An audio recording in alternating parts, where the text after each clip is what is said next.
to the extent anybody is accusing anybody in the big U indictment of snitching, they are doing it on the basis of non-public information. And so they would have to reference their sources. And then Welcome back to Misguided Media, where we pull back the curtain and dig into the real conversations shaping social media and the justice system. Today, we're diving into one of the most controversial moments swirling through hip-hop culture and the legal world. Mo, aka Lawyer for Workers, sits down with Adam 22 to unpack the Rollin 60 indictment. And let me tell you, what he says raises serious questions. Mo, respected attorney and now a viral voice on TikTok and Instagram, doesn't just react, he breaks it down, and in this conversation, he makes it very clear. It's risky business when Luce and Brick are calling into podcasts while fighting a federal case. He calls it a bad look, and we're gonna break it down exactly why. But he leaves the door open. Mo acknowledges that Luce might have a deeper strategy, something that the public doesn't see. And honestly, that's a take I completely agree with. But it gets more interesting when the conversation turns to who really knew what and when. Lawyer for Workers says something that had me thinking hard. He doesn't believe the mother of Rayshawn Williams was given any detailed information about this federal indictment by any agents. That's just not how the feds operate, according to him. So then, how did Whack 100 and Christopher Lovejoy, aka 600, know all these details weeks before the arrest? And how he's been essentially like calling into every possible podcast, including multiple times on No Jumper, basically talking about whatever, like not really sounding like a person who would have the amount of anxiety that you would expect from somebody who's facing a Fed case. What are the potential ramifications of a person who's facing a case like this calling in to podcasts? Because on one hand, as long as he doesn't say anything totally out of pocket, it doesn't seem like it would be the biggest deal, but it also seems like almost anything he says in this sort of situation is going to be placed under extreme scrutiny. So how would you advise somebody like him in regards to how they should approach the media while they're locked up on a case like this? Nothing good can come out of talking unless you are moving, unless you're playing like 7D chess and you really have like some crazy elaborate plan worked out and you're now executing it by going onto media and putting storylines or narratives out there.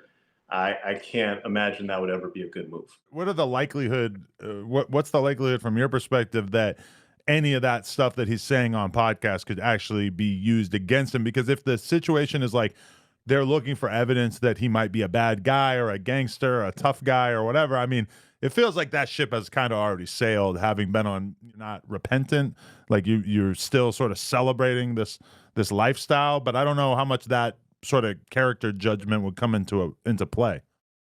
You say can complicate things in so many ways. The repent angle is very important. Everything you say now is going to come up in a pre-sentence report if you take a plea or you go to trial and get found guilty. So it's important that you conduct yourself in a manner that's going to make you look really good after you got arrested so that your lawyer can go in there and say, Judge, once these charges were brought, my client has shown nothing but absolutely perfect behavior. So that's just, you don't want to be saying stuff that could be used against you in a pre-sentence report. The other thing, you're saying things that could now contradict what you said before. You're saying things that they could now ask you questions about. You're saying things that open up the comments section. All right, now let's break this down. Mo's opinion on Luce and Brick being on podcasts while fighting serious charges. He's not being disrespectful. He's being smart.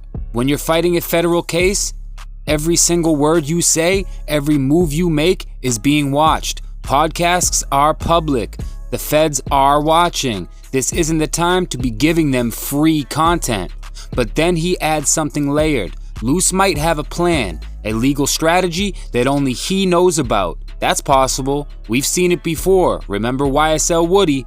Sometimes the moves that don't make sense to the public make sense in a courtroom. Okay, and I respect that view. As far as the people who've already gotten out, there's been a lot of speculation that anyone who's gotten out already must be an informant or snitching. You're saying that's not necessarily the case because in reality, some of the people charged were charged with things so minor that we shouldn't be expecting them to have to sit down for an extended period of time. Yes, I am saying that there are parts of this indictment that involve people who have not an angle or say the extortion angle. And so I'm not surprised that some of these people could get a bond. I think to the extent anybody is accusing anybody in the big U indictment of snitching, they are doing it on the basis of non-public information. And so they would have to reference their sources. And then you'd have to take a detailed look at what that source is exactly. And so, the problem with that conversation right now is it's guaranteed that a good, if not large percent of what people are putting out there is just total bullshit and a waste of time. And it's not useful. If you're going to follow the case, if you're interested in the case, if you want to hear about the case, it's a good idea to stay away from speculating and guessing. So the Fed showed up at my door. Basically, they wanted to issue a subpoena because they wanted to see the cease and desist that we received from Big U in regards to statements that Loose Cannon made on the podcast, in which he basically said that he believed that Big U had advanced knowledge that Nipsey Hussle was going to be murdered. That cease and desist, no matter what. Let's say you've investigated the Nipsey Hussle angle, you're the feds, and you've come to the conclusion 1,000% this guy had nothing to do with the Nipsey Hussle murder. You're still going to go investigate that cease and desist because you need that cease and desist because you're claiming that this guy has legitimate businesses that he uses as a front for his illegitimate businesses. And he uses those legitimate businesses to go and money to, wash his cash, to go get loans from the government, whatever he's using those legitimate businesses for. Well, what you're then doing is you have to prove everything about that. Now let's talk about the allegations. That info came from Rayshawn's mom. Mo's not buying it. He's been in the courtroom many times. He knows how the system works. And he's telling us that federal agents don't go giving families play-by-plays of their ongoing investigations. That's just not unlikely. It's against protocol. So then, where did Wack and 600 get all this intel? That's the real question. Extraordinary.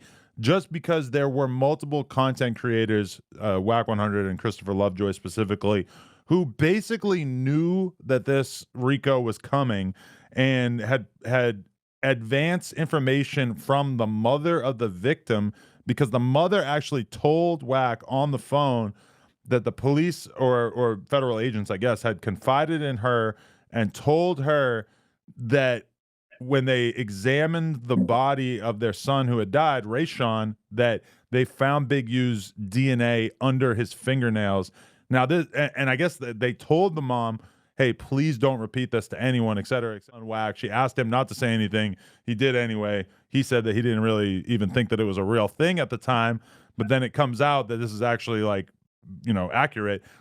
Is it, from your perspective, how out of the ordinary is that to have the feds or local police, whatever it was, providing the family of the victim with information about how there was going to be this indictment at some point in the future? Because this just kind of stands out to me as something I haven't really seen, where you have content creators making content about it. Like what you were saying, Big U seemed like he was taken off guard by it. Well, I think you have to be very careful with information like that comes around, and you have to understand that, first off, the federal government is not interested in disclosing anything about their investigation ever. Right. And to the extent they disclose something about their investigation, they're going to disclose it widely and publicly. Now, if you hear something crazy like, there's a guy charged with murder and they found the DNA under the fingernails, and you hear that from sort of a rumor that, oh yeah, the victim's mom is saying that. Okay. Is it anywhere in the court records? No. Okay. Is it anywhere in the indictment? No. Is it anywhere in the probable cause affidavit? Weeks before anything dropped, they were saying exactly what happened. Names, charges, the whole setup. You don't get that kind of access unless you're either inside the circle or someone on the inside, or someone inside leaking info. And if that's the case, we gotta ask, who's working with who? Let's be real, the situation is cloudy. Someone's quick to throw the word snitch around, but Mo set the record straight again here. He reminds us, unless you see paperwork on someone, unless it's clear and documented, you can't call someone an informant. Loose Brick, Wax 600, none of them are in paperwork as informants, so stop with the accusations. Are people jumping to conclusions too fast? Is Loose playing chess while the world thinks he's playing checkers? And most importantly, how did people outside the system know what the feds were going to do before they did it? That's the question that's gonna keep buzzing until we get more answers. Big salute to Mo, aka Lawyer for Workers, for breaking it down from a legal perspective. Not clout chasing, just keeping it real and to his profession. If you haven't already, make sure you follow him on Instagram and TikTok and keep your eyes open, because in this case, the truth might not come from the courtroom. It may come from the content. This has been Misguided Media, where we keep it real, raw, and right between the lines. Make sure to like, subscribe, and drop your thoughts in the comments. Is Mo right? Is there something more to this? Let's talk about it. It's your boy Misguided, and you already know, I'm out.